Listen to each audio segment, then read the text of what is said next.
I am still recovering from a very bad bout of strep, but there was no other way to do this.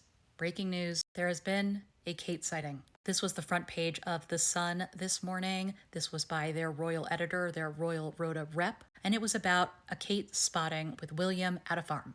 Now, of course, what didn't help the cause is the fact that they used old photos everywhere, which is misleading and honestly pretty unforgivable given the level of trust in what Kensington Palace is putting out and what royal reporters are reporting on. Because let me tell you, this weekend has been a mixed bag. Ellie Hall is tweeting about this right now, and according to her, in regards to the timing of these photos, TMZ and The Sun published them simultaneously. So we know that there was coordination here and that Kensington Palace authorized these photos to run. Because as we learned last week, this photo with Kate in the car with her mother was not authorized. Former royal reporter Emily Andrews took to Twitter to say that there was pressure from Kensington Palace to not run the photos. And this really kicked off what led us to the Mother's Day photo, which led us to today. People are rightly questioning if this can go out, and if they're willing to do this kind of maneuvering, why can't they just put out an official palace video of Kate?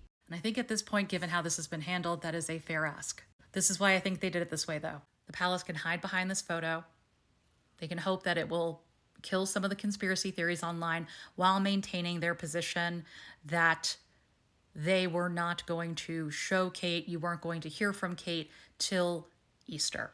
Before I get into the actual issue I want to discuss and what I hope we remain focused on, I'm going to remain focused on, is the fact that I'm already seeing the social media around this photo. I think people have every right to be skeptical. I think that Kensington Palace and the British media have lost a lot of trust. But I can't see another cleaned up photo that proves it isn't her, or an evaluation of the jawline, or questioning why she's carrying a bag if she had abdominal surgery. We don't have her records. We don't know what she's cleared to do. People lose weight after surgery. It could be the angle of the photo. It could be the fact that it is a still captured from a video. It is fine if people want to go there and do that. That is just not what I'm about. And I agree that this was the wrong way to go about all of this. But Kensington Palace can do this. And they can do this because they have the buy-in of the British media, who is willing to do the cleanup for them. I wrote about this in my Substack, which was published this morning. We have already seen the early signs from the Sun and the Sunday Times Royal Rota representatives,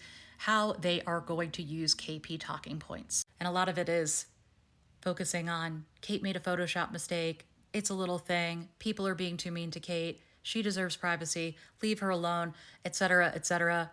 When it's like, no, Kensington Palace threw Kate under the bus. When they released that statement, allegedly from Kate taking ownership of the Photoshop failure, they proved not only could Catherine have probably given a statement to go out earlier in her healing journey, which might have prevented some of this madness if anyone on the comms team had thought to put together an offensive plan for dealing with this. The fact that nobody foresaw that after a couple of months, people not in the UK bubble, not used to how this is covered, would think to themselves, where is the Princess of Wales? And the utter brazenness of the Sun to now run these photos and say that it is choosing to publish the images in a bid to bring an end to what the palace has called the madness of social media. This word is overused, but it's gaslighting. It is the comms team's fault that they were so reactive after that unauthorized photo of Kate in a car with her mother, that they scrambled to put together a half-baked, a fake photo.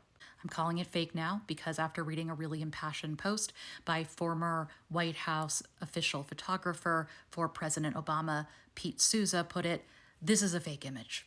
Not distorted, it's fake. And the brazenness it takes to send it out to international agencies to the point where they have to call a kill notification on it, something that, according to the AFP, they usually reserve for North Korea. That is a problem of your own making. That is not Kate's fault. That is not social media's fault.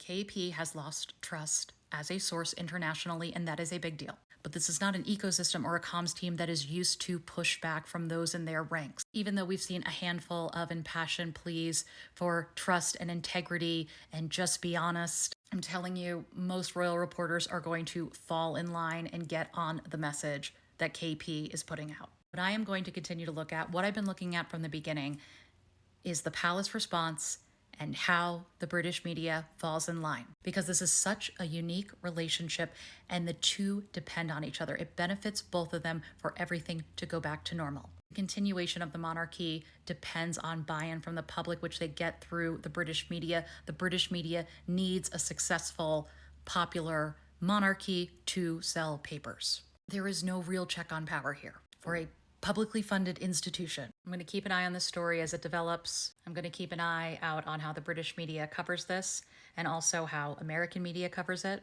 To paraphrase Anne Helen Peterson from her Substack that I linked to earlier in the week, it's not surprising that this happened. It actually might be a PR feat that it took this long to happen. This is about so much more than Kate.